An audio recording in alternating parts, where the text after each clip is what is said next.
आज की क्लास में जेनेटिक्स को यानी कि चैप्टर 5 और आपके बुक्स में वो चैप्टर 4 हो चुका है, that is principles of inheritance and variation में आपको एक्सप्लेन करने जा रही हूँ। प्रीवियस क्लास में मैंने आपको बस बेसिक इंट्रोडक्शन दिया था, जिसमें आपने ये सीखा था कि होमोजाइगस हेटेरोजाइगस अलील का मतलब क्या होता है, ठीक है। और यहाँ अभी आपको जो नजर आ रहा है वो आपको लॉ ऑफ डोमिनेंस दिख रहा है, ठीक है। आपने असाइनमेंट क्वेश्चन में कर रखा है already, who propose law of dominance, तो आपने वहां पे मेंडल का नाम लिखा था, ठीक है। तो जब कभी भी इसके स्टेटमेंट की बारी आती है, वहां पे मैं हर एक स्टूडेंट को एक ही बात बोलती हूँ कि कभी भी किसी भी स्टेटमेंट को, चाहे आपके फिजिक्स का न्यूटन्स लॉ क्यों ना हो, चाहे किसी भी सब्जेक्ट का कोई भी लॉ हो, थ्योरी हो, कोई भी चीज हो, उसको रटना नहीं है। उसको पहले समझना है और ये सीखना है कि आखिर हमने उसको लिखा कैसे है। जब उन्होंने अपना एक्सपेरिमेंट किया होगा और जब वो प्रूफ हो गया होगा, अगर वो यूनिवर्सल होगा तो उसको लॉ का नाम दिया गया, ठीक है। तो ऑब्वियस है कि पहले प्रैक्टिकली किसी चीज को देखा गया, उसके ऊपर स्टेटमेंट बनाया गया है। तो वही सेम कॉन्सेप्ट आपको भी चाहिए यहाँ पे। तो मैं अभी ये मंडल्स लॉ ऑफ डोमिनेंस की डेफिनेशन आपको दिख जरूर रही है, लेकिन ये मैं आपको लिखना सिखाऊंगी। ये अभी एज इट इज जैसे है वैसे आपको नजर आ रहा होगा, ठीक है। ये सब कुछ हमें क्या करना है, एग्जाम में लिखना पड़ेगा, बट आपको पैनिक होने की जरूरत नहीं है, मैं बताती हूँ इसको लिखना कैसे है, ठीक है। अब आते हम लोग बात करते हैं, ये प्रीवियस क्लास में मैं इस डायग्राम की हेल्प लेके आपको समझा रही थी। क्या समझ रहे थे, क्या सीख रहे थे आप? तो आपने ये सीखा था और ये समझा था कि what is the meaning of allele, and alleles are alternative forms of gene, and the site of occurrence of gene is known as locus, and the plural term for locus is loci। ठीक है, ये आपने सीखा है अभी तक जो आपने देखा।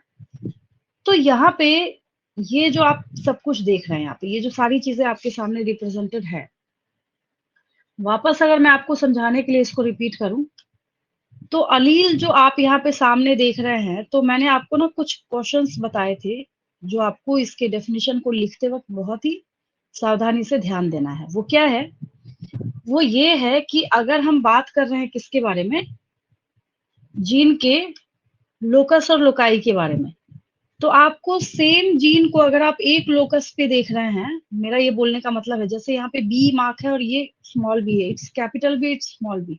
हम जेनेटिक्स की पढ़ाई कर रहे हैं तो हमें यहाँ पे कैपिटल बी स्मॉल बी बोलना पड़ता है।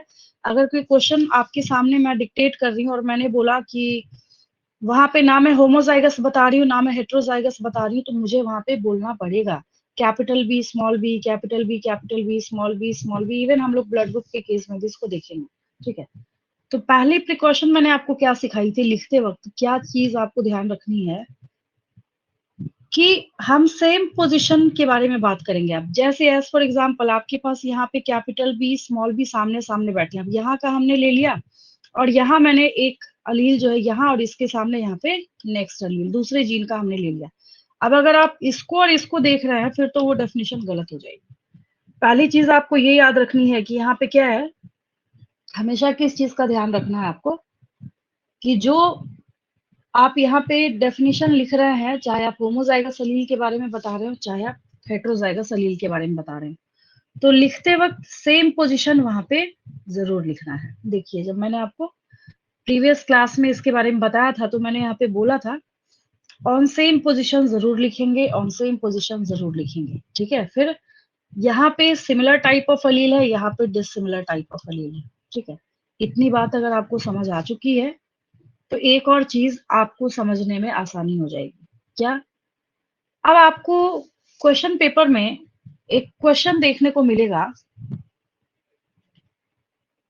कि give experimental verification for law of dominance. Question समझ आया आपको? मैं वापस रिपीट करती हूँ।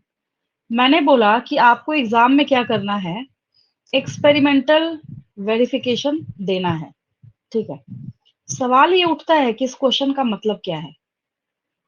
क्वेश्चन आपसे ये पूछना चाह रहा है कि जब आप पढ़ाई कर रहे हैं और जब आप चीजों को सीख रहे हैं, तो ऑब्वियस है कि आप जब लॉ लिखने जा रहे हैं तो जरूर आपने उसके लिए कोई एक्सपेरिमेंट किया होगा। वापस मैं वही रिपीट कर रही हूँ आपको। तो कैसे प्रूफ हुआ कि लॉ ऑफ डोमिनेंस जो है वो हमारे नेचर में वर्क करता है, ठीक है। तो अब हम लोग यहाँ पे बात करेंगे इसके एक्सपेरिमेंटल वेरिफिकेशन को सीखने के बारे में। सीखने के बारे में जब हम लोग बात करेंगे तो एक और यहाँ पे क्वेश्चन राइज होता है कि इसको रिप्रेजेंट कैसे करना है या इसका रिप्रेजेंटेशन आपको किस तरीके से करना है। तो रिप्रेजेंटेशन पे जब हम लोग आएंगे तो सबसे पहली चीज जो यहाँ पे आती है वो पनेट स्क्वायर आएगा। क्या आएगा? Punnett square. लॉकडाउन के टाइम में एक नीट का क्वेश्चन पूछा गया था जो कि नीट के लायक था भी नहीं। क्वेश्चन पूछा गया था कि जेनेटिक्स में जिस मैथमेटिकल एक्सप्रेशन का इस्तेमाल करके हम जेनेटिक्स को कोड करते हैं या उसको एक्सप्रेस करते हैं उसको हम क्या बोलते हैं। ऑप्शन में था पनेट स्क्वायर, बुलेट स्क्वायर, यही ऑप्शन भी था। आप देखेंगे आपको मिल भी जाएगा, ठीक है। देख के कोई भी बच्चा बता सकता है आंसर इज पनेट स्क्वायर। मे भी शायद लॉकडाउन की वजह से ऐसा क्वेश्चन पूछा हो, आप देखेंगे आपको दिख जाएगा, ठीक है। तो ये मेंडल साहब का एक्सपेरिमेंट है अब जो मैं आपको समझाने जा रही हूँ। क्या सीखने जा रहे हैं आप? मेंडल का एक्सपेरिमेंट जो है वो सीखने जा रहे हैं। इन्होंने क्या किया, तो प्रीवियस क्लास में मैंने आपको एक बात बताई थी। क्या? प्रीवियस क्लास में मैंने आपको सिखाया था ने तक एक्सपेरिमेंट किया। कितने ईयर किया इन्होंने? 7 ईयर्स तक एक्सपेरिमेंट किया। तो 7 ईयर्स तक एक्सपेरिमेंट किया तो कैसे वो 7 ईयर तक करते रहे? क्या रीजन है? कोई इतना डेडिकेटेड हो जाए कि सेम चीजों को, सेम पैटर्न को बार बार वो इतना ज्यादा रिपीट कर रहा है कि उससे भी बोर नहीं हो रहा, तो जरूर कुछ पता लगाने की कोशिश कर रहे होंगे। तो यहाँ पे इस सीरीज में एक्चुअली क्या किया इन्होंने कि सबसे पहले यहाँ पे ना आपको एक टर्म सुनने को मिलेगा, प्योर। क्या टर्म सुनने को मिलेगा? प्योर। हमेशा के लिए एक बात याद रखेंगे, प्योर हम होमोजाइगस को बोलेंगे। मेरी बात समझ आई? ये आपकी एनसीईआरटी का डायग्राम है, इसी की हेल्प लेंगे हम लोग, इसकी और जो भी एक है, बस।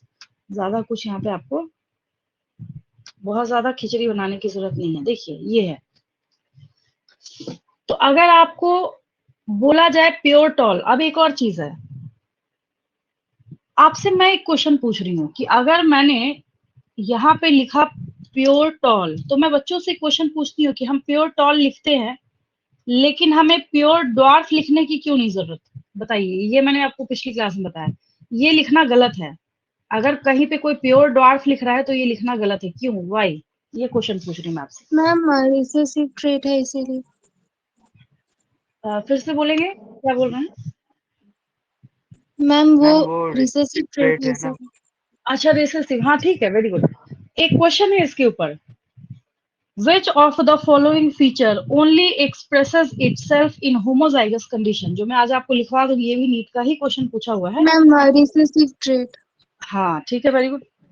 तो रिसेसिव ट्रेट जो है ये तब ही सिर्फ एक्सप्रेस होगा जब आपको ये, यहाँ पे एक केस है आपके पास, स्मॉल टी, जब इस दोनों ही बेचारे ने, स्मॉल टी होगा।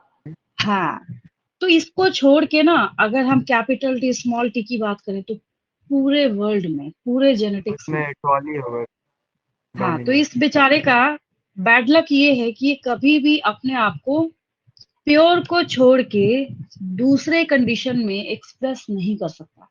क्लास में कई बार ऐसा होता है, क्वेश्चन डिक्टेट करते वक्त मैंने बोल दिया represent a Punnett square for crossing between a homozygous tall plant and a dwarf plant. बच्चा मेरे से क्या क्वेश्चन पूछ रहा है, मैम आपने टॉल तो बता दिया, होमोजाइगस से ड्वार्फ कैसा है? मतलब क्वेश्चन पूछने वाला ही बेवकूफ है।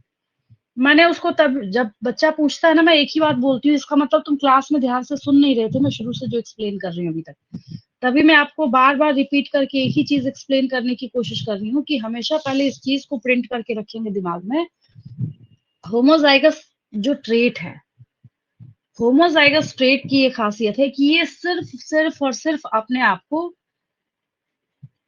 रिसेसिव ट्रेट जो है ये सिर्फ अपने आप को होमोजाइगस कंडीशन में ही एक्सप्रेस करेगा, बाकी तो कोई चॉइस ही नहीं है ना इसके पास, ये चाह के भी कुछ कर नहीं सकता। तो मैंने आपको क्या बोला? मैंने आपको ये बोला, नोट के तौर पे याद रखेंगे। जिन बच्चों को ऐसा लग रहा है कि आपको ये स्टेटमेंट लिखने की जरूरत है, तो मैं उनके लिए बोल रही हूँ कि recessive trait only expresses itself in homozygous condition. चाह के भी आप इसको हेट्रोजाइगस कंडीशन में एक्सप्रेस करा ही नहीं सकते, दैट्स इम्पॉसिबल। मैम मतलब हेट्रोजाइगस प्योर डॉट अगर बोलेंगे तो वो गलत होगा। गलत है, बिल्कुल है। कुछ बुक्स भी लिखते हैं, भाई क्यों लिखना प्योर यहाँ पे, जब ये प्योर में ही एक्सप्रेस होगा, आप इसको इम्प्योर बना के देखिए, कर लेगा एक्सप्रेस, ये ऐसे सोचिए। मेरी बात समझ आ नो रही है? मैम। हाँ, अगर हम हेट्रोजाइगस कंडीशन, कई बुक्स में भी लिखा हुआ है प्योर डॉट, भाई क्यों लिख रहे हो, जब बेचारा कॉपीराइटेड है अपने आप को प्योर में एक्सप्रेस करने के लिए। Recessive trait only expresses itself इन होमोजाइगस कंडीशन, बना के देखिए हेट्रोजाइगस, अगर डाउट हो रहा है तो उसको चेक भी कर लेते हैं। अब हम कैपिटल टी स्मॉल टी, एक और चीज मैंने आपको बताई पिछली क्लास में, वी हैव ओनली 3 पॉसिबिलिटीज, हमारे पास सिर्फ 3 पॉसिबिलिटीज है। एक की कैपिटल टी एक साथ रहे, पॉसिबिलिटी नंबर 2 की कैपिटल टी स्मॉल टी एक साथ रहे, और पॉसिबिलिटी नंबर 3 की स्मॉल टी एक साथ रहे। कैपिटल टी एक साथ है तो ये 2000% कंफर्मेशन के साथ वन एंड ओनली सिर्फ क्या होगा, टॉल होगा, ठीक है। स्मॉल टी की बात करें तो ये गारंटी है यहाँ पे कि ये कैसा होगा, डॉर्फ होगा। लेकिन अगर कैपिटल टी स्मॉल टी, अगर यहाँ पे आप फंस रहे हैं तो इसके बारे में आपको हमेशा याद रखना है कि ये क्या है, तो ये कैसा फीचर हो जाएगा, यहाँ पे टॉल हो जाएगा। क्यों हो जाएगा, क्योंकि क्या है, हमें यहाँ पे क्या एक्सप्रेस करना है, हमें यहाँ पे हाँ लॉ ऑफ डोमिनेंस को एक्सप्रेस करना है। डोमिनेंस के अलग अलग टाइप है, वो भी मैं आपको सिखाऊंगी, ठीक है। फिलहाल हम लोग इसके बारे में डिस्कशन कर रहे हैं, तो ये बात सारे बच्चों के दिमाग में बैठ गई। Recessive trait only expresses itself इन होमोजाइगस कंडीशन, इसको समझने में कोई दिक्कत नहीं किसी को, ये स्टेटमेंट क्लियर है सबको, क्लियर है? Yes, ma'am. है ना, इसको Yes, ma'am. समझने में कहीं कोई चलिए ठीक है। अब देखिए, जो मेंडल के एक्सपेरिमेंट के बारे में हम लोग बात कर रहे हैं, टोटल उन्होंने 7 इयर्स तक एक्सपेरिमेंट किया। 7 इयर्स तक एक्सपेरिमेंट तो किया, लेकिन 7 इयर्स करने में 4 इयर्स तक यही करते रहे। वो क्या करते रहे 4 इयर्स तक? 4 इयर्स तक उन्होंने क्या किया, प्योर टॉल प्लांट लिया, हम इसको प्योर टॉल बोलेंगे, ठीक है। अगर कभी भी प्योर सुनने को मिले, प्योर कंडीशन का मतलब ऑटोमेटिकली आप समझ जाएंगे कि यहाँ पे हमें होमोजाइगस डोमिनेंट ट्रेट के बारे में बोला जा रहा है, ठीक है। फिर इसको हमने किसके साथ क्रॉसिंग कराई, डॉर्फ के साथ। याद रखेंगे 7 साल में 7 इयर्स में 4 इयर्स तक ये यही कर रहे थे, टॉल प्लांट की क्रॉसिंग डॉर्फ प्लांट के साथ करा रहे थे। टॉल प्लांट की क्रॉसिंग किसके साथ करा रहे थे, डॉर्फ प्लांट के साथ करा रहे थे, ठीक है। टॉल इंटू डॉर्फ करा इन्होंने। तो जो टॉल इंटू डॉर्फ करा इन्होंने, तो जब आप पनेट स्क्वायर को बनाते हैं, जब आप क्या करते हैं, किसी भी पनेट स्क्वायर को आप ड्रॉ करते हैं, मतलब ड्रॉ क्या करते हैं, बनाते हैं, ठीक है। बॉक्स जब, तो हमेशा जो बॉक्स आपके पास अवेलेबल है उसके आमने सामने के ट्रेड्स को उसके अंदर कॉपी कर लेते हैं। जैसे इस बॉक्स के सामने आपको क्या दिख रहा है, कैपिटल टी स्मॉल टी। यहाँ बॉक्स के सामने आपको क्या दिख रहा है, कैपिटल टी स्मॉल टी। यहाँ भी क्या दिख रहा है, कैपिटल टी स्मॉल टी। यहाँ भी क्या दिख रहा है, हाँ। तो F1 जनरेशन की जब बारी आती है तो बच्चों को मैं कहती हूँ कि अब आपको क्या करना है, अब आपको यहाँ पे लिखना है, मेंशन करना है रिजल्ट के तौर पे F1 का रिजल्ट। F1 मतलब फर्स्ट फीलियल जनरेशन, ठीक है। तो आपको यहाँ पे मेंशन करना है रिजल्ट। किसका रिजल्ट लिखने जा रहे हैं, तो वही हम F1 का लिखने जा रहे हैं। किसका लिखने जा रहे हैं, F1 का लिखने जा रहे हैं, ठीक है। अब क्या फिनोटाइप लिखना और क्या जीनोटाइप लिखना, अगर आप यहाँ पे एक स्टेटमेंट दे देना, ऑल प्लांट्स आर टॉल, इसमें फिनोटाइप जीनोटाइप सब हिडन है। अगर फिनोटाइप करना चाहेंगे टॉल टॉल टॉल टॉल 1:1:1:1। फिर अगर हम करना चाहें यहाँ पे capital T small T ratio, capital T small T ratio, capital T small T ratio, capital T small T, that is 1:1:1:1। बच्चे बोलते हैं मैम हमें 4 बार लिखने की क्या जरूरत है, हम एक ही बार नहीं 4 बार इसलिए लिखने की जरूरत है बिकॉज ईच बॉक्स रिप्रेजेंट्स 25%। आगे जाके अभी इस F2 में जब चलेंगे ना, यहाँ पे आप सीख जाएंगे क्या मैं बोलना चाह रही हूँ। मैंने क्या बोला, ईच बॉक्स रिप्रेजेंट्स 25%। अगर आप हमेशा अलग अलग लिखने की आदत डालेंगे, कभी किसी क्वेश्चन में मिस्टेक होने का कोई चांस ही नहीं होता, दैट्स इम्पॉसिबल, ठीक है। हमेशा जब भी होगा तो कैसे होगा, ये एक बॉक्स वन एंड ओनली 25% को रिप्रेजेंट करेगा। 100 को 4 से डिवाइड करेंगे 25 आता है। टोटल अगर 100% है तो कॉमन सेंस लगाएंगे, 4 बॉक्सेस का मतलब है कि ईच बॉक्स रिप्रेजेंट्स 25%। हो गया यहाँ तक क्रिस्टल क्लियर सबको? ये F1 बना सकते हैं, सारे बच्चे F1 बना सकते हैं, मेरी बात समझ आई? जब प्योर टॉल यस मैम। को हम डॉर्फ के साथ क्रॉस करेंगे, हमें सारे टॉल प्लांट्स मिले। समझ आई मेरी बात सबको? ठीक है, यस मैम। ये ना 4 इयर्स तक यही करते रहे, ये 4 साल यही करते रहे। अब आपको क्या करना है ना, मेंडल साहब की जगह खुद को रख लीजिए। आप सोचिए कि मैं एक्सपेरिमेंट कर रहा हूँ या मैं एक्सपेरिमेंट कर रही हूँ, हम एक टॉल प्लांट को ड्वार्फ प्लांट के साथ क्रॉस कर रहे हैं, लेकिन रिजल्ट के तौर पे हमें एक भी ड्वार्फ प्लांट नहीं मिल रहा, तो दिमाग खराब तो होगा, ऑब्वियस है। अब आपको समझ आ रहा होगा कि कैसे 4 साल बिता दिया इन्होंने, उसके बाद और 3 साल किया इन्होंने। तो रीजन ये है, इतना ज्यादा डेडिकेटेड इसलिए थे कि भाई सोचने पे ये मजबूर हो गए, और हम भी ऐसे सोचेंगे। अगर कोई F1 बना के दे दे और किसी बच्चे को ये बात समझाई जाए फर्स्ट टाइम जेनेटिक्स में, बोला जाए देखो टॉल प्लांट की ड्वार्फ प्लांट के साथ क्रॉसिंग तो करा रहे हो, लेकिन ड्वार्फ प्लांट वाला जो ट्रेट है वो नहीं दिखेगा। तो जब तक डोमिनेंस वर्ड नहीं आया था, तो ऑब्वियस है कोई भी पूछेगा और किसी के दिमाग में भी ये क्वेश्चन आएगा कि भाई ड्वार्फ प्लांट अगर अपने आप को रिप्रेजेंट नहीं कर पा रहा है तो उसका जरूर कोई ना कोई रीजन होगा। तो ड्वार्फ प्लांट जो अपने आप को नहीं रिप्रेजेंट कर पा रहा, नहीं एक्सप्रेस कर पा रहा, तो उसकी सबसे बड़ी वजह क्या है कि जो ड्वार्फ प्लांट है वो हमेशा सप्रेस हो रहा है और दब रहा है। लेकिन कभी ना कभी तो एक्सप्रेस करेगा ना, कभी तो करना चाहिए ना। अब इसको देखने के बाद एक और क्वेश्चन आया दिमाग में, जो कि आप भी सोच सकते हैं, तो आपको भी बात समझ आएगी।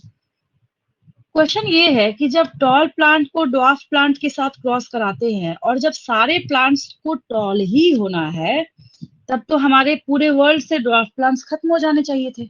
ऐसे भी सोच सकते हैं, जितने ड्वार्फ है क्रॉस क्रॉस क्रॉस होता चला जाता और ड्वार्फ कभी आता ही नहीं।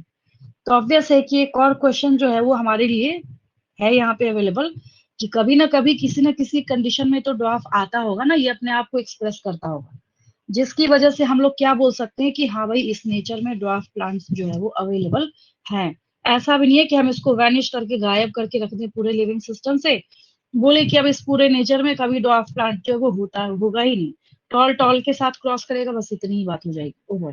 ऐसा तो नहीं है। फिर इन्होंने क्या किया, जब आपके पास F1 का रिजल्ट आया, इट्स F1, ये वही सेम है प्योर टॉल को हमने जब ड्वार्फ के साथ क्रॉस कराया, तो हमारे पास all plants are with genotype capital T small t, right?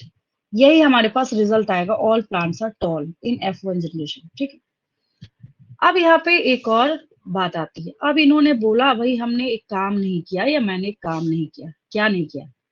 इन्होंने सोचा कि मैंने जो F1 के प्लांट्स आए हैं ना, अगर मैं इसको यहाँ पे ऐसे डिवाइड कर दूं, इन्होंने सोचा F1 के जो 2 टॉल प्लांट्स आए हैं, this one is tall and this one is also tall, ये भी टॉल प्लांट है, ये भी टॉल प्लांट है।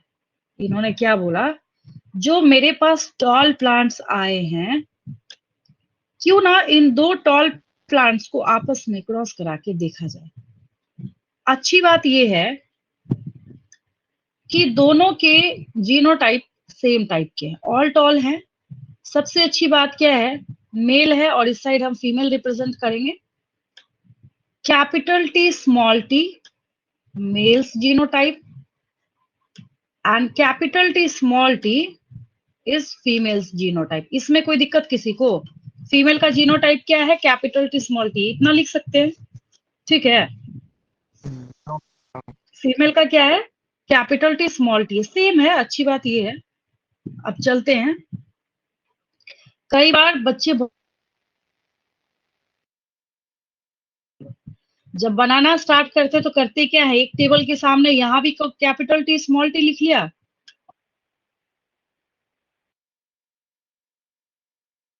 क्रॉस बना रहे हैं। क्या मतलब है?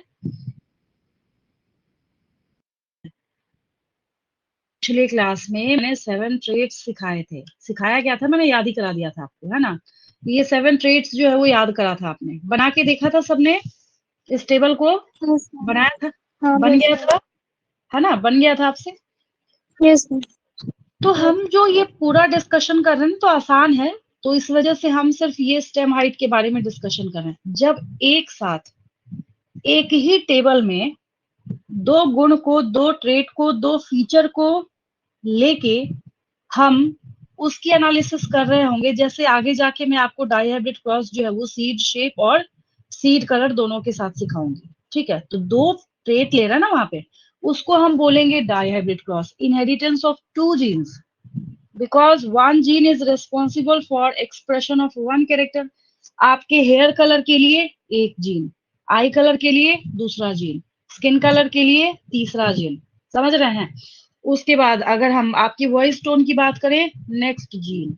तो each gene is responsible for expression of only one character. हर एक जीन जो है वो एक ही कैरेक्टर को एक्सप्रेस करने के लिए रिस्पॉन्सिबल होगा।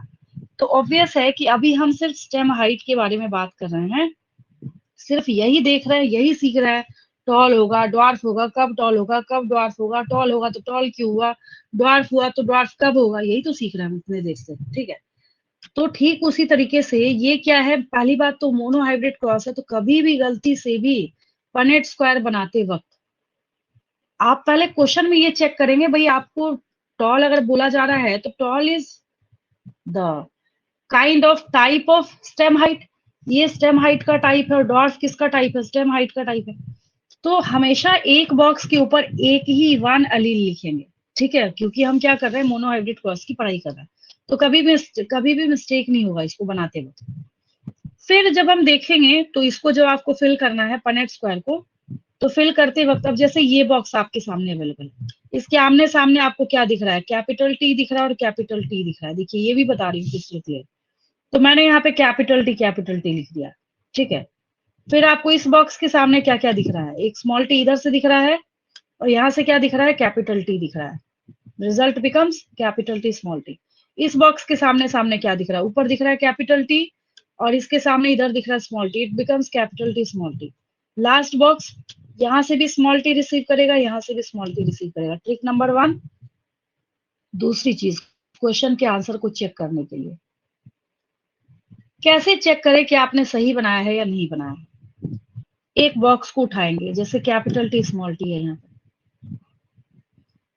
जब कभी भी आप एक बॉक्स को चेक करेंगे तो एक बॉक्स को चेक करते वक्त आपको इस बात को कंफर्म करना पड़ेगा।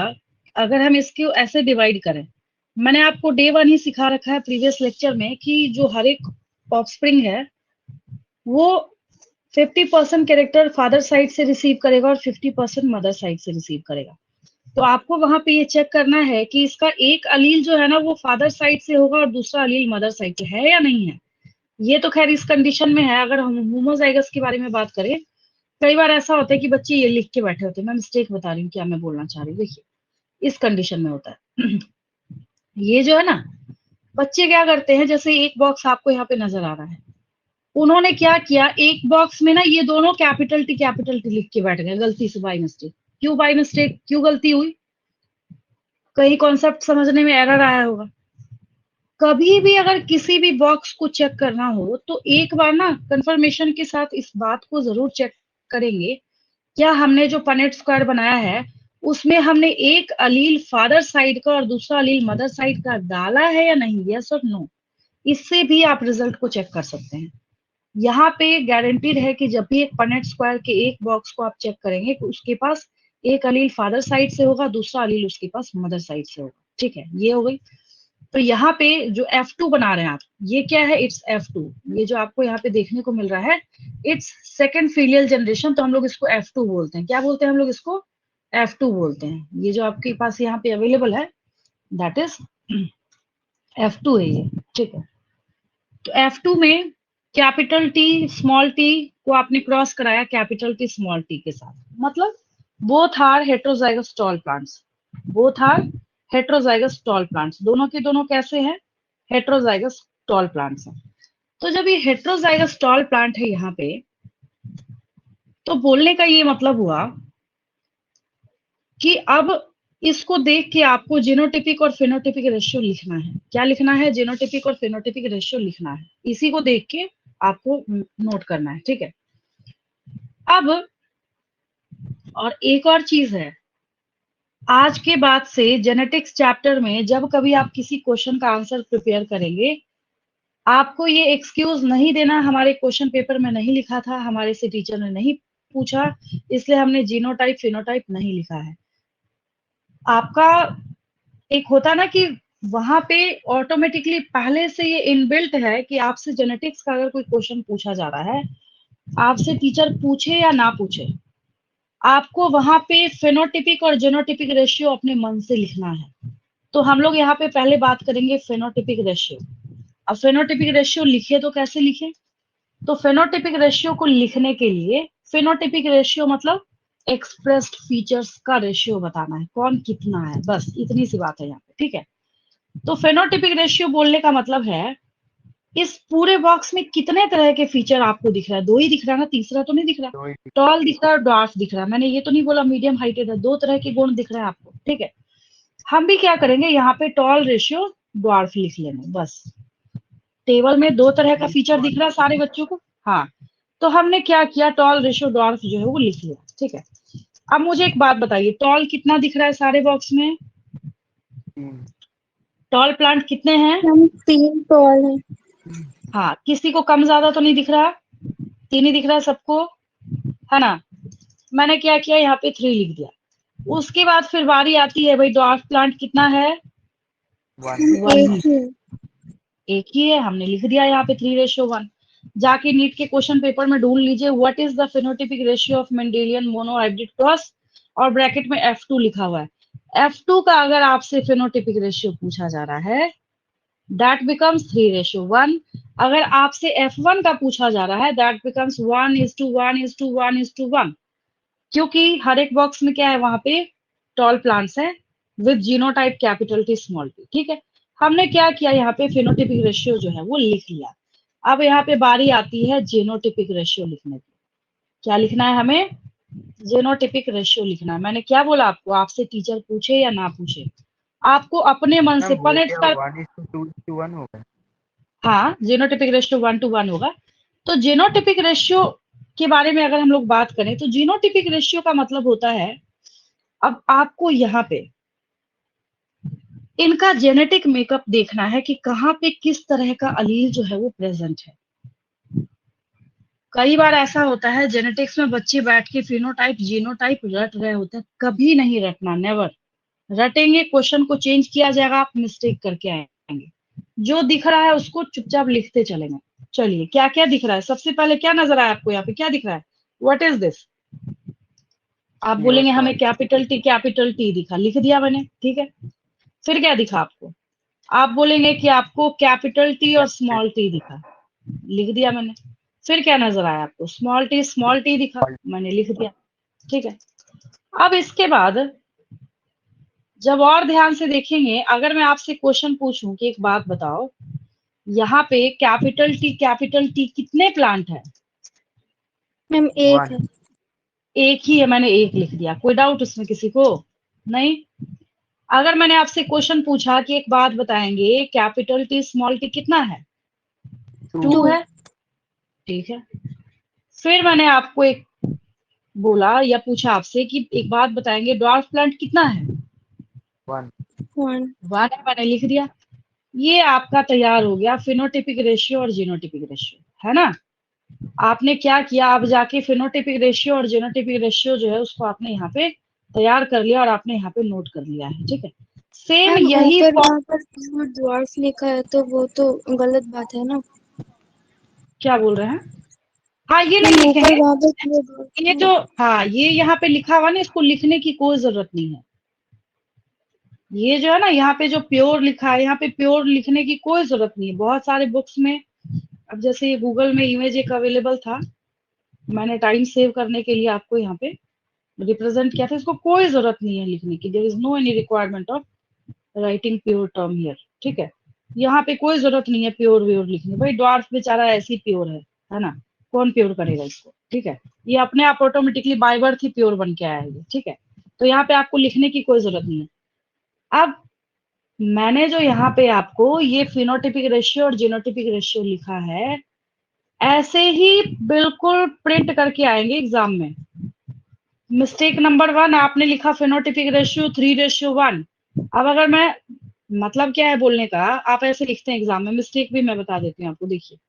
फिर बाद में बोलिएगा भाई हमारे मार्क्स कट गए या हमें नंबर नहीं मिला। देखिए, मिस्टेक नंबर 1 बच्चे क्या करते हैं, यहाँ पे उन्होंने लिखा है, जो आप भी आगे जाके करने वाले हैं शॉर्टकट मारने के चक्कर में, फेनोटिपिक रेशियो, ठीक है, इज इक्वल टू, उसके बाद आप लिख रहे हैं 3:1। भाई क्या पता चल रहा है इससे कि कौन 3 है और कौन 1 है? बात समझ रहे हैं? ये गलत है। टॉल अगर टू आप, डॉर्फ लिख। हाँ लिखना पड़ेगा। अगर आप ऐसे लिख रहे हैं ना तो टीचर को राइट है आपके मार्क्स काटने का, समझ गए? तो जो मैंने आपको ये फॉर्मेट बनाया है और बताया है, ठीक है, सिर्फ इसी तरीके से ही आप फिनोटिपिक जेनोटिपिक रेशियो लिखेंगे बस, और कोई तीसरा तरीका बना ही नहीं है। फिनोटिपिक जेनोटिपिक रेशियो बिल्कुल एज इट इज। ये अगर आपको फॉर्मेट समझ आया तो ये आपको आगे जाके कहाँ काम देगा, जब मैं आपको ब्लड ग्रुप का केस सिखाऊंगी तब। तो जब भी फेनोटिपिक रेशियो लिखेंगे और जेनोटिपिक रेशियो लिखेंगे तो हमेशा इस बात का ध्यान रखेंगे कि जब आप फेनोटिपिक जेनोटिपिक रेशियो लिख रहे हैं तो किसका नंबर लिखना है। टॉल का नंबर 3 लिखना है, टॉल लिखिए ऊपर, उसके नीचे लिखेंगे। एक और मिस्टेक है, एक और मिस्टेक क्या है, लिख रहा है टॉल रेशियो डॉर्फ और इसके सामने लिख रहा है इज इक्वल टू 3:1। नहीं, सही फॉर्मेट क्या है मैथ्स के भी, जब हम पॉइंट ऑफ व्यू से बात करें, जिसका रेशियो लिखा जाता है उसके नीचे ही नोट किया जाता है, ठीक है। ये क्या है, ये राइट फॉर्मेट है लिखने का, ठीक है। मैं आपको नहीं बोलूंगी नोट करने के लिए, या फिर अगर आप स्क्रीनशॉट लेना चाहते हो तो ले सकते हैं, क्योंकि आपके पास ऑलरेडी बेस्ट पीडीएफ अवेलेबल है, ठीक है। बहुत बढ़िया, हर एक चीज उसमें क्रिस्टल क्लियर होगी, बेस्ट तरीके से आपको समझाया गया है उसमें। तो आपके पास ऑलरेडी पीडीएफ अवेलेबल है, जो कि मैंने आपको पहले ही भेज रखा है इस चैप्टर में। धीरे धीरे करते करते नोट करेंगे तो उसमें सारी चीजें जो है वो मैंने मार्क कर रखी है, ठीक है।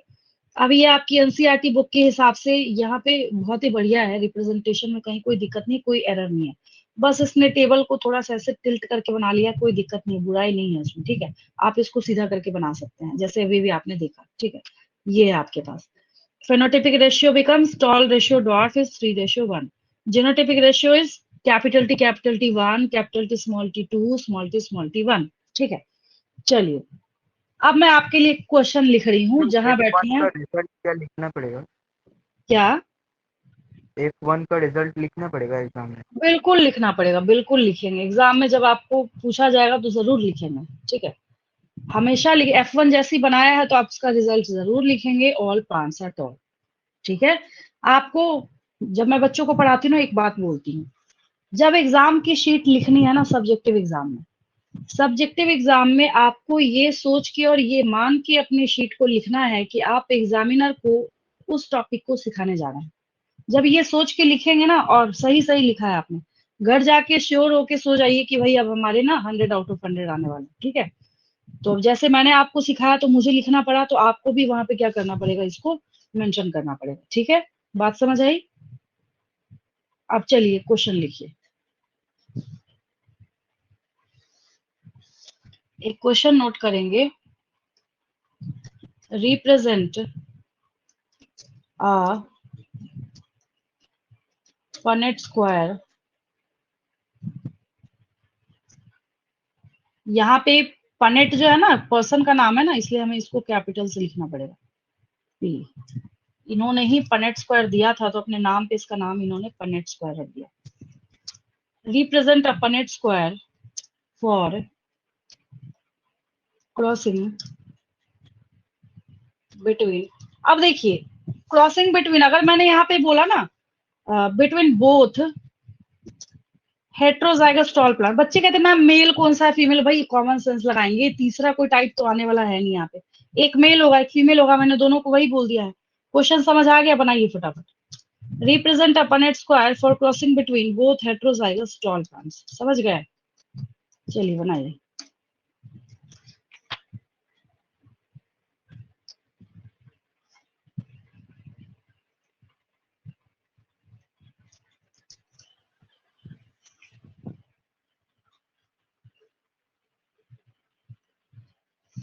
मैम दोनों ही स्मॉल टी और कैपिटल टी लेंगे। हाँ बिल्कुल बिल्कुल, हाँ हाँ हाँ।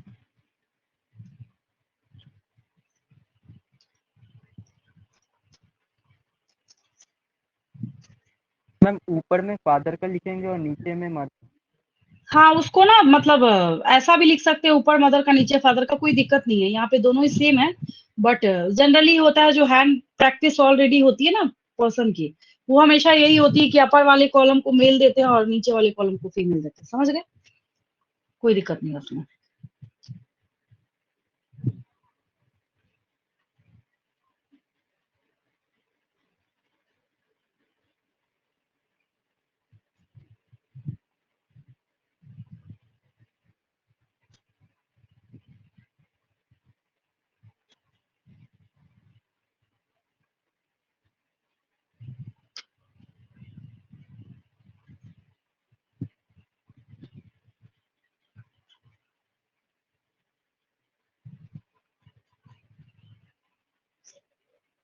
मतलब ये हुआ बोलने का, बन गया होगा आपसे, बन गया ना सबसे?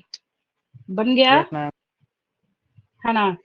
एक में हमने लिया कैपिटल टी स्मॉल टी, मैंने बोला है बोथ हेटेरोजाइगस टॉल प्लांट्स, है ना? फिर हम इधर भी क्या लेंगे? Capital T small T.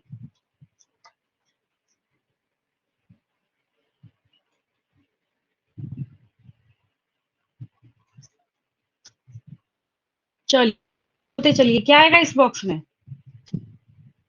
Capital T करेंगे। Capital T capital small T, है ना? फिर यहाँ क्या आएगा? Sir capital T ma'am small sir T. Capital T ma'am first में दोनों ही कैपिटल होगा। कैपिटल टी हाँ, फर्स्ट वाले में यहाँ पे क्या करेंगे? दोनों क्या लिखेंगे? Capital T. इसमें क्या लिखेंगे? Capital T small T. Capital T small small T. T. ये पता है क्या है? ये मंडल साहब का F2 है, याद आया? Yes ma'am. बस मैंने क्वेश्चन के फॉर्मेट में लिख दिया, तो आप थोड़ा सा होंगे कि ये मैं क्या पूछ रही हूँ, है ना? ये मेंडल साहब का F2 है, याद आ गया सबको, है ना?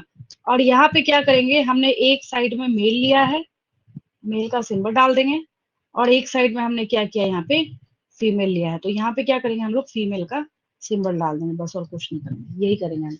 ये हो गया। और जब बात करें हम फिनोटिपिक और जेनोटिपिक रेशियो की, तो इस फॉर्मेट के साथ कहीं पे कोई भी छेड़छाड़ फेरबदल नहीं करेंगे, एज इट इज जैसे है वैसे ही आपको इसको लिखना पड़ेगा, सेम है ना, एज इट इज ऐसे ही करना है आपको। चलिए, अगर हो गया हो तो मैं दूसरा question.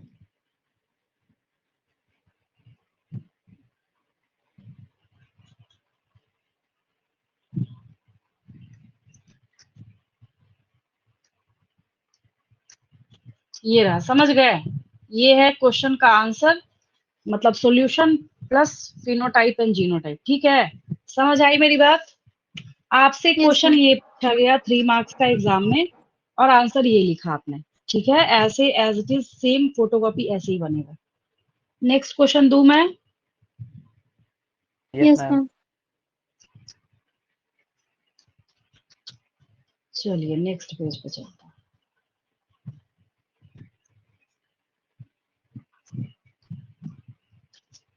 Represent a Punnett square for crossing between, अब मैं बदल रही हूँ यहाँ पे, crossing between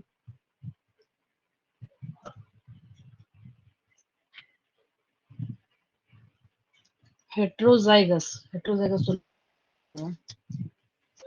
heterozygous tall plant and a dwarf plant। अब कीजिए इसको।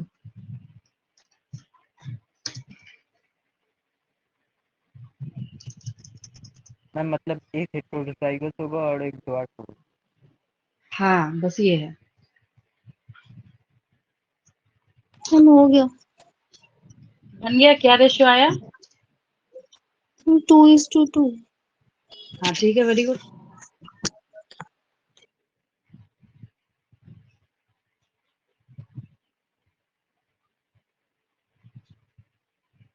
कोई ऐसा स्टूडेंट जिससे नहीं बने ना, उसको पूछ लेंगे क्लास में, ठीक है?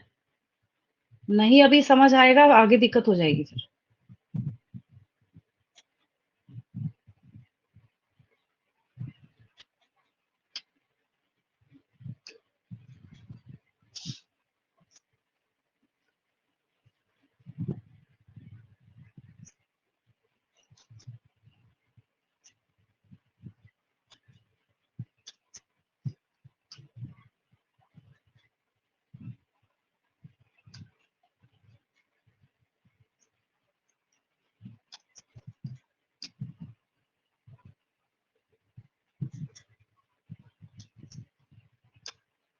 इसके बीच में क्रॉस करना है, अगर किसी बच्चे ने नहीं बनाया इसके बीच में करना है।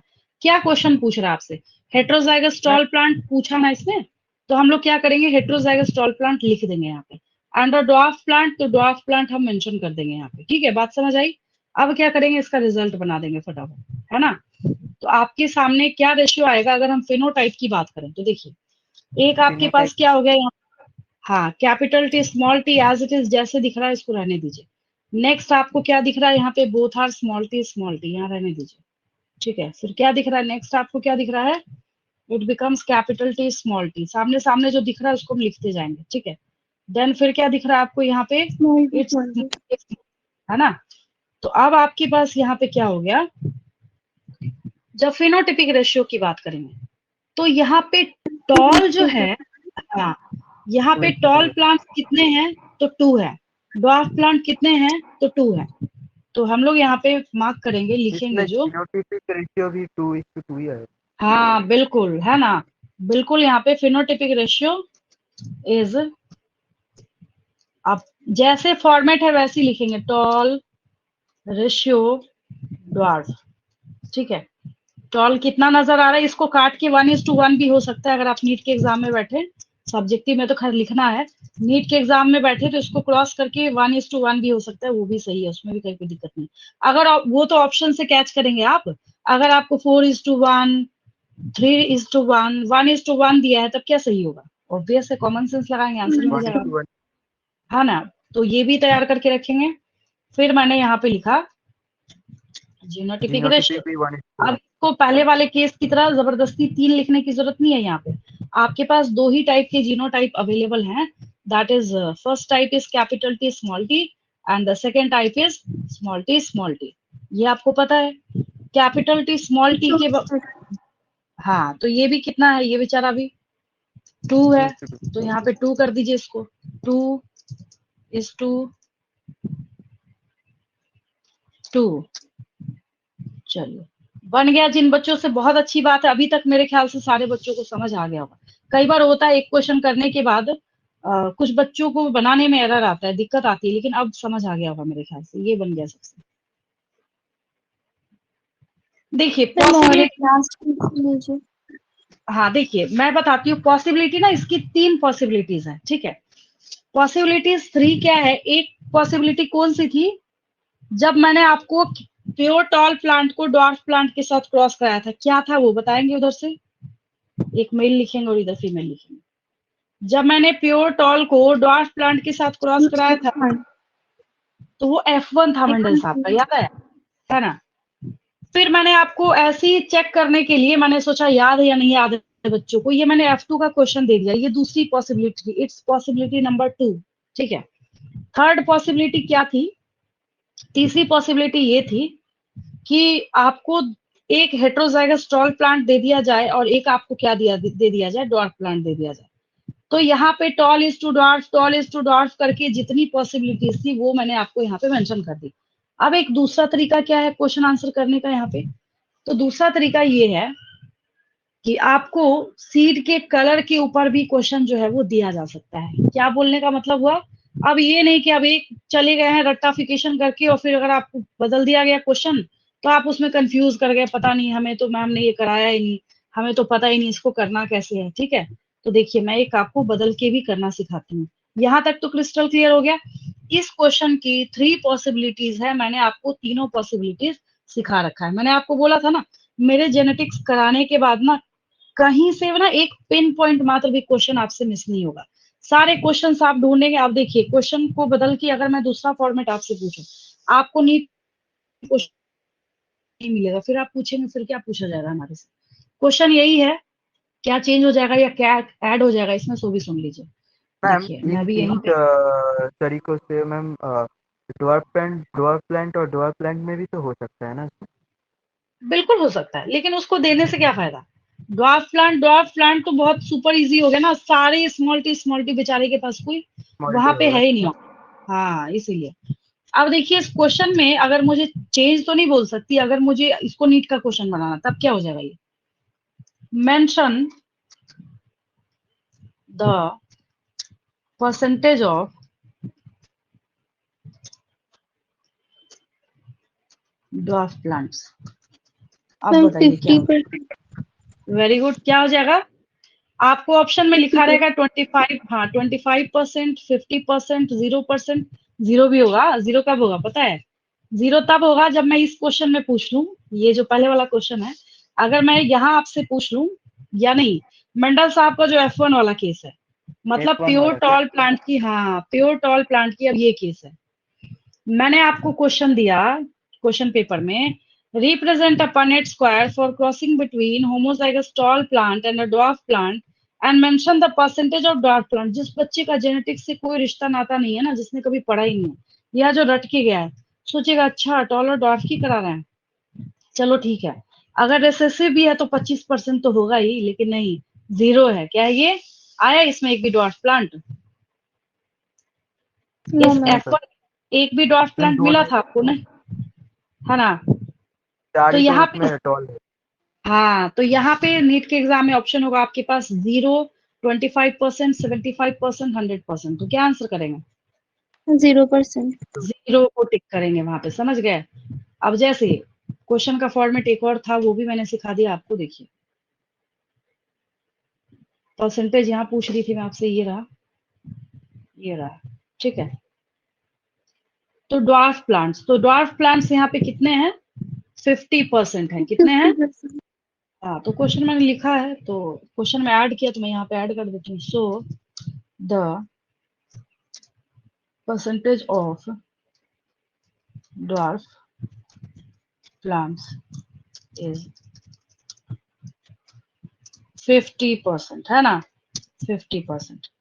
अगर मैं क्वेश्चन आपसे ऐसे पूछूं तो, अगर मैंने आपसे क्वेश्चन पूछ लिया, जो असाइनमेंट क्वेश्चन में भी दूंगी कुछ, मैंने आपसे पूछा mention the percentage of dwarf plants in Mendelian monohybrid cross F2 generation, तो 25%। Very good, very good.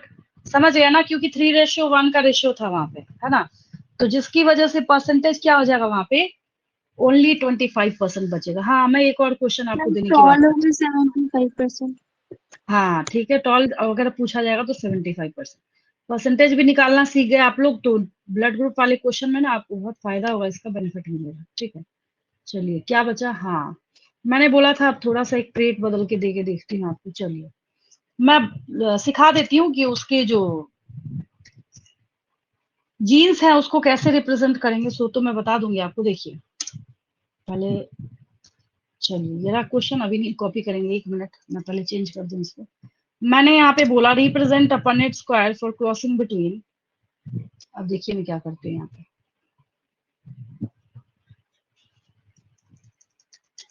Heterozygous yellow seed and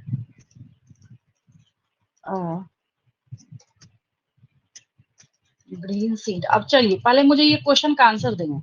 जब मैं पिछली क्लास में आपको पढ़ा रही थी, तो मैंने आपको सीड कलर में डोमिनेंट कौन सा बताया था? Ma'am yellow colour. येलो। याद आया? तो यस अगर आप लिखना है यहाँ पे हेट्रोजाइगस येलो सीड, ठीक है, ये भी बता देती हूँ, तुरंत बन जाएगा इससे। इसका मतलब है कैपिटल वाई स्मॉल वाई होगा, समझ गए? अगर होमोजाइगस येलो सीड बोलती तब कैपिटल वाई होता, ठीक है। फिर अगर हम उसके बाद बात करें, ग्रीन बेचारा तो वैसे ही रिसेसिव है, याद आया? ग्रीन क्या है? रिसेसिव है। अगर मैंने यहाँ से इसको कॉपी किया, स्मॉल वन स्मॉल वन। हाँ, और मैंने स्मॉल। यहाँ पे इसको, चलिए तो होमोजाइगस कर देती हूँ इसको। होमोजाइगस करने की क्या जरूरत है, बेचारा तो वैसे ही क्या है? रिसेसिव है। क्या है? रिसेसिव है। Green tea. ग्रीन सीड करेंगे ना, हाँ ग्रीन सीड। क्या हो जाएगा? ये स्मॉल वाई, समझे? बनाइए। चलिए आंसर भी इसी में छुपा हुआ बता ही दिया मैंने।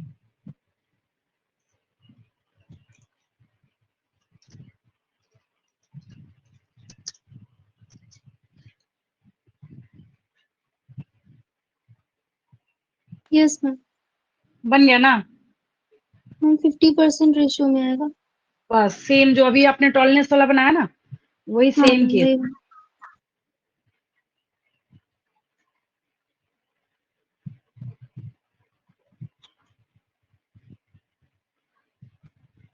ये रहा बॉक्स आपका।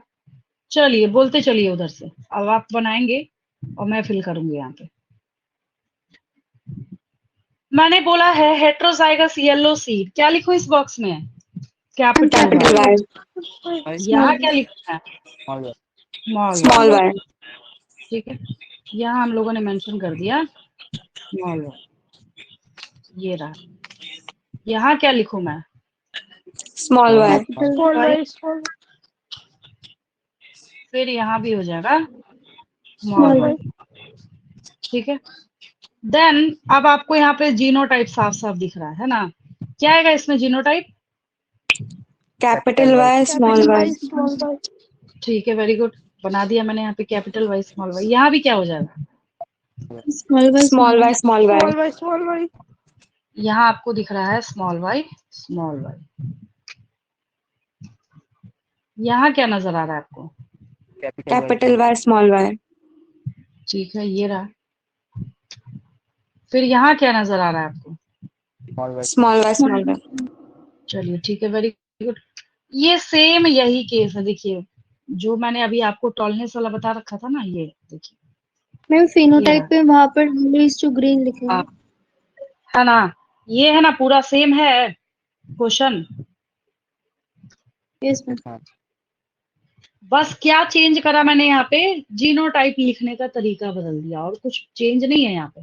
तो जब ऐसे पूछा जाए ना, बच्चे कहते हैं मैम एक क्वेश्चन हमें ये पूछ लिया गया जो हमें समझ ही नहीं आया, करना कैसे? ठीक है, तो मैंने उसकी वजह से थोड़ा सा कॉमन सेंस लगाएंगे, और ऐसे क्वेश्चंस में क्या होता है ना, हिंट भी करा होता है उन्होंने कि वो क्या बोलना चाह रहा है। ठीक है, तो ये रहा फिनोटिपिक रेशियो। करेक्शन क्या करना है आपको? करेक्शन आपको पता है, यहाँ टॉल है, यहाँ क्या है? टॉल है, तो टॉल की जगह पे क्या करना है आपको यहाँ पे? Yellowish to green. ये बार बार इस बॉक्स को लेना, एक मिनट इसको नीचे करती हूँ।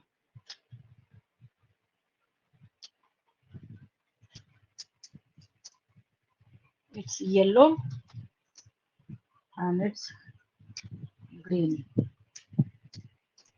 वही है, सेम रेशियो 2:2 का है, 50-50% है दोनों। फिर यहाँ पे जब बात करें जीनोटाइप भी बदलना पड़ेगा, जीनोटाइप सेम थोड़ी है यहाँ पे। Now it's capital Y small Y and now it's small Y small Y.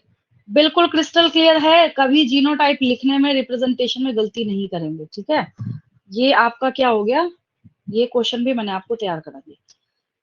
अभी तक मैंने आपको लॉ ऑफ डोमिनेंस नहीं लिखाया, जबकि कोई टीचर अगर पढ़ाना स्टार्ट करे ना, जेनेटिक्स पहली क्लास में बच्चों को लिखवाते हैं, बच्चों लिखो ये लॉ ऑफ डोमिनेंस है, मैंने नहीं लिखवाया। ठीक है, मैंने नहीं लिखवाया कि पहले मैंने आपको मास्टर बना दिया इस बात का कि लॉ ऑफ डोमिनेंस होता क्या है। पहले आपने सीखा, सीख गए सारे बच्चे? क्या सीखा आपने? अगर मैं आपसे पूछूं डोमिनेंस में क्या समझ आया आपको, तो इतनी बात तो हर एक बच्चे के दिमाग में गई होगी। आप बोलेंगे अच्छा डोमिनेंस का मतलब हमें समझ आ गया कि जहां भी डोमिनेंट अलील होगा वहां पे रिसेसिव अलील अपने आप को एक्सप्रेस नहीं करेगा। ये सुन लो, समझ आया सबको? है ना? Yes ma'am. हाँ देखिए, तो Mendel's law of dominance states that a dominant Aleel expresses itself. आप यहाँ पे ऐड कर सकते हैं ऑलवेज एक्सप्रेसेस इटसेल्फ, कोई दिक्कत नहीं है इसमें, in a monohybrid clause and suppresses the expression of recessive allele। याद हो गया? मोनोहाइब्रिड क्लॉज में अगर आप रिप्रेजेंट कर रहे हैं तो हमेशा ही अपने आप को क्या करेगा, डोमिनेंट अलील एक्सप्रेस करेगा और दबाएगा किसको? रेसेसिव अलील को। ठीक है, however this recessive allele for a character is not lost and remains hidden. अच्छा, जब F1 में आप बार बार टॉल प्लांट ले रहे थे, तो जीन था या नहीं था डॉर्फ वाला बैठा हुआ? पहले इतनी बात बताएंगे मुझे। मैम एक्सप्रेस था, नहीं हो रहा था लेकिन था। हाँ था ना? हाँ ठीक है, और mask in the progenies of F1 generation, F1 में दिखा ही नहीं। फिर जब उन्होंने F2 बनाया and reappears in the next generation that is in F2। ठीक है, पहले एक इसका स्क्रीनशॉट लेंगे, एक इसका लेंगे स्क्रीनशॉट। Yes ma'am. हो गया? अब देखिए एक मैं बताती हूँ आपको, है ना? अब एक देखिए मैं आपको लिखना सिखाती हूँ। अभी जो आपके पास स्टेटमेंट था, तो कैसे स्टार्ट करते हैं इसको? असाइनमेंट क्वेश्चन से, जैसे मैंने पिछली क्लास में स्टार्ट करा था ना, वैसे ही स्टार्ट करेंगे। आपके पास ऑलरेडी नोट्स है, मैं बार बार एक ही चीज रिपीट कर रही हूँ जिसका मुझे बेनिफिट मिल मैम रहा है, पीडीएफ में जो लिखा है वो लिखने से होगा? वही सेम लिख रही हूँ मैं आपको लिखना सिखा रही हूँ, वही सेम है। ठीक है, मैंने अब स्टार्ट कर दिया आपका असाइनमेंट क्वेश्चंस। वो मैं आपको बिना रटे, जैसे आपने अभी बोला ना पीडीएफ में जो लिखा है, आगे आपको बोलने की जरूरत नहीं होगी, आप खुद ही उधर से डेफिनेशन बताएंगे। तो मैंने यहाँ पे आपको पहला क्वेश्चन दे दिया है, आज ये उल्टा ही काम कर रहा है। चलिए, मैंने आपको फर्स्ट क्वेश्चन दिया यहाँ पे, स्टेट लॉ ऑफ डोमिनेंस। ठीक है, अच्छा एक बात बताएंगे मुझे, अगर मैं लॉ ऑफ डोमिनेंस को एक्सप्रेस करना चाहती हूँ, मतलब स्टेटमेंट देना चाहती हूँ, तो मैं क्या लिखूं, in the presence of two alleles या फिर in the presence of two different types of alleles? Two In the different presence of types two of similar types. अगर किसी बच्चे ने टू अलील्स लिख दिया तो? मैम गलत हो जाएगा। है ना, गलत हो जाएगा। टू अलील्स मतलब कैपिटल टी भी हो सकता Singular. है। हाँ, यही बात है। तो मैंने यहाँ पे लिख दिया in the presence of two different types of alleles. इतना हर बच्चा लिख सकता है ना? In the presence of two different types of alleles, जब दो डिफरेंट टाइप के अलील प्रेजेंट होंगे, in the presence of two different types of alleles. अब जो मैंने पिछली क्लास में आपको सिखाया था, ऑन द सेम पोजिशन, हम हेट्रोजाइगस के कंडीशन में बताना चाह रहे हैं। ठीक है, on the same position, then dominant gene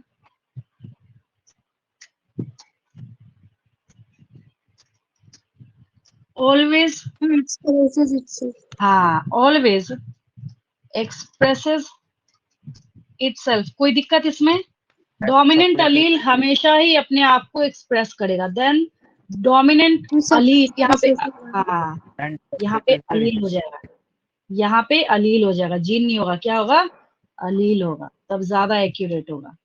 Aleel, dominant allele always expresses itself and suppresses recessive allele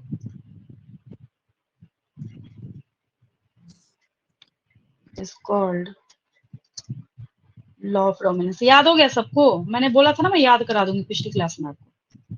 yes ma'am.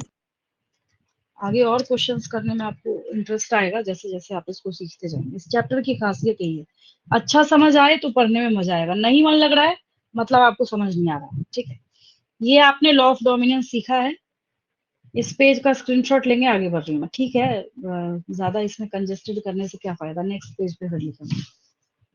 ठीक है, yes ma'am. yes, ma'am.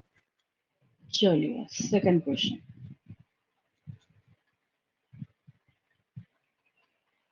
Second question मैंने पूछा यहाँ पे, mention the percentage of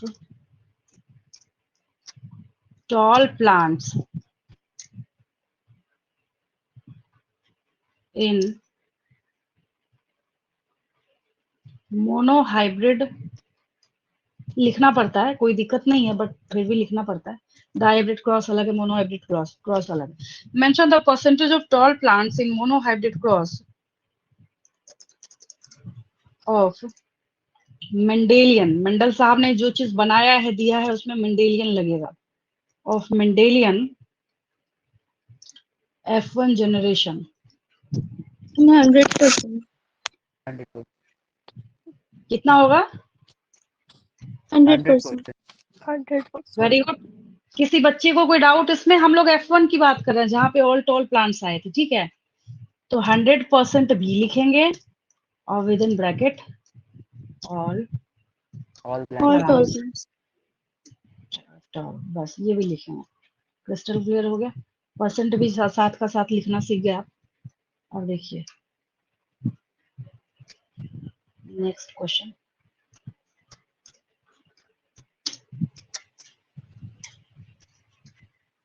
mention the percentage of tall plants in Mendelian monohybrid cross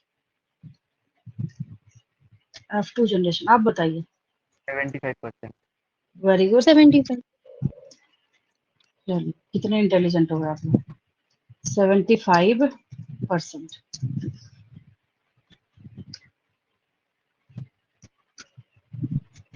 fourth question, percentage of, tall को मैंने यहाँ dwarf कर दिया, आप बताइए 25%। कितना हो जाएगा। 25। 25। Very good.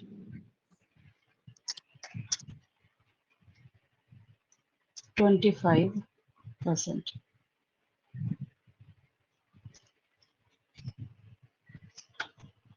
चलिए, इसका स्क्रीनशॉट लेंगे, आगे बढ़ रही हूँ मैं। Yes ma'am.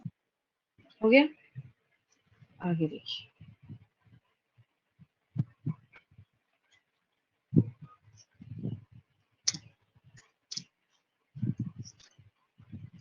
What will be the percentage of green seeds if the male seed is homozygous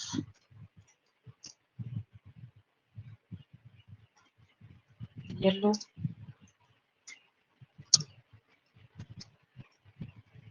colored and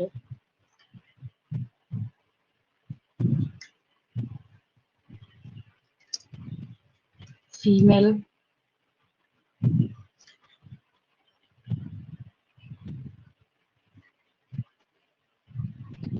male plant कर लीजिए, male plant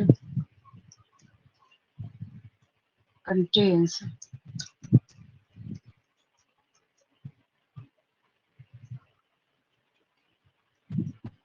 yellow colored seed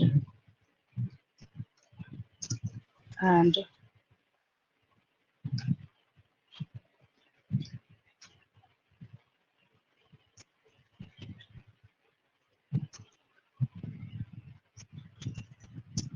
female plant contains, चलिए अब बताइए answer. Green colour seed. Ma'am 0% होगा F1 में।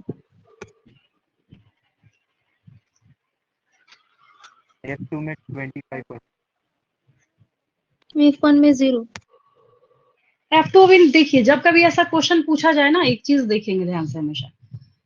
अगर आपको question लिख दिया गया, मंडल साहब का केस लिस्ट नहीं पूछ रहा है, ठीक है, तो यहाँ मैंने पहले आपको बोला कि मेल जो है उसके पास होमोजाइगस येलो है, मतलब कैपिटल वाई, ठीक है।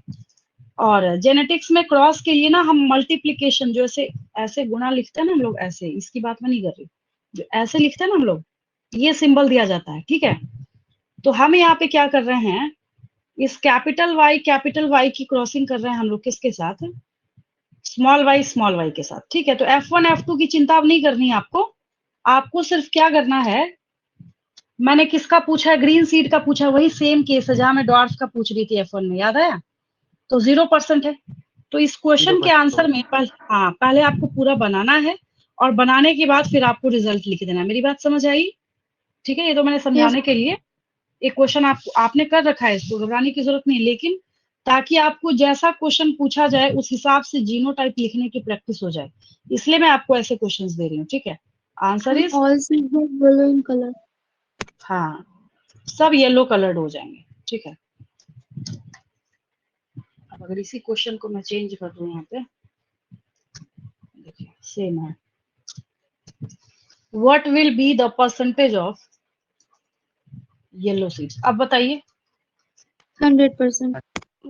समझ गए, वेरी गुड। अब कहीं पे भी ना परसेंटेज निकालने में तो मिस्टेक नहीं आएगा आपको। Now it's 100%। हो गया, आगे चलें, इसका स्क्रीनशॉट लेंगे। Yes ma'am.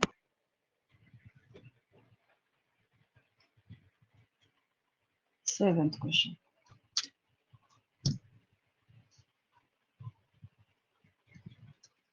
अभी रुक जाएंगे 1 मिनट, नोट नहीं करेंगे। मैं यहाँ पे चेंज करने जा रही हूँ, जीनोटाइप लिखना मैं बता देती हूँ आपको, ठीक है। मुझे एक बात बताएंगे, जब मैं आपको पढ़ा रही थी तो मैंने आपको राउंड और रिंकल्ड सीड के लिए डोमिनेंट फीचर कौन सा बताया था? राउंड। राउंड याद है सबको? यस तो मैम। मैंने यहाँ पे राउंड सीड्स लिख दिया, ठीक है। If the male plant contains homozygous को मैंने यहाँ पे लिख दिया हेट्रोजाइगस,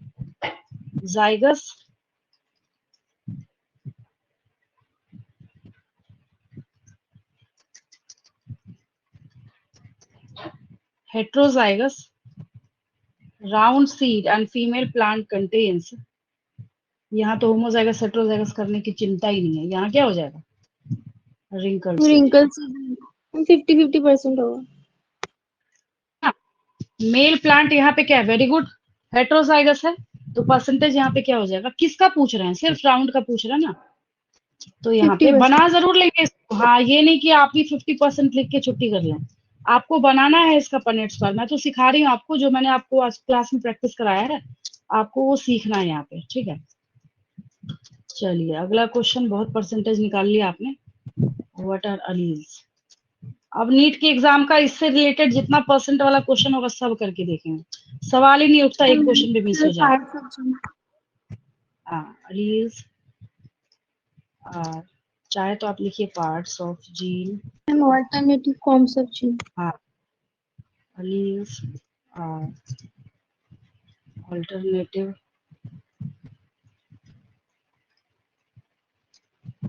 forms of gene, ठीक है। alleles are parts of gene और alleles are alternative forms of gene। 9th question, what is locus? Site of occurrence of gene. ठीक है, site of occurrence of gene, जहां पे जीन जो है वो पाया जाता है उसको क्या बोलेंगे हम लोग? लोकस बोलेंगे। क्या बोलेंगे? इसके ऊपर भी मैं आपको क्वेश्चन कराऊंगी जब बारी आएगी किस चीज की, वहां पे आपको ये पता लगाना होगा कि इतने पोजीशन पे, इतने लोकाई पे हेट्रोजाइगस है, होमोजाइगस है। तो कुछ और केसेस भी जो है उसमें आते हैं, वो मैं क्वेश्चन आपको आगे जाके कराऊंगी। The site of occurrence of gene. चलिए हो गया। लास्ट क्वेश्चन आपको पता ही है मैं क्या लिखने वाली हूँ, एक और बनाएंगे जरूर खुद से उसको। 10th क्वेश्चन इज, जो F1 F2 मेंडल का पूरा आपने बनाया ना, उसके लिए क्वेश्चन आता है, give experimental verification of law of dominance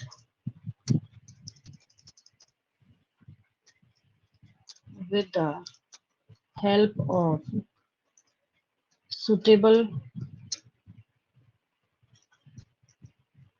Punnett square।